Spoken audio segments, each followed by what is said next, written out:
যুক্তরাষ্ট্র ইসরায়েলের হামলায় নিহত ইরানের সর্বোচ্চ নেতা আয়াতুল্লাহ আলী খামেনির শেষ বিদায় ঘিরে 6 দিনের রাষ্ট্রীয় কর্মসূচি ঘোষণা করেছে তেহরান। শুধু ইরান নয়, প্রতিবেশী ইরাকেও চলছে নজিরবিহীন প্রস্তুতি। 4 দশকেরও বেশি সময় ইরানের ক্ষমতার কেন্দ্রবিন্দুতে ছিলেন আয়াতুল্লাহ আলী খামেনি। তার বিদায়ে নতুন রাজনৈতিক অধ্যায়ে প্রবেশ করেছে ইরান, যার প্রভাব শুধু ইরানেই নয়, রয়েছে পুরো মধ্যপ্রাচ্যের ভূ রাজনীতিতেও। 4 জুলাই খামেনির মুসল্লায় শুরু হবে শেষ শ্রদ্ধার নিবেদন। পরদিন 5 জুলাই অনুষ্ঠিত হবে জানাজার নামাজ। 6 জুলাই রাজধানী তেহরানের রাজপথে হবে প্রধান শোক যাত্রা, যেখানে লাখো মানুষের অংশগ্রহণের আশা করছে কর্তৃপক্ষ।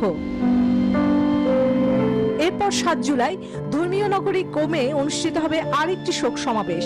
8 জুলাই মরদেহ নেওয়া হবে ইরাকে। পবিত্র নগরী নাজাফ ও কারবালায় জানাজা ও শোকযাত্রায় অংশ নেবেন ধর্মীয় নেতা সহ হাজারো শোকাহত মানুষ।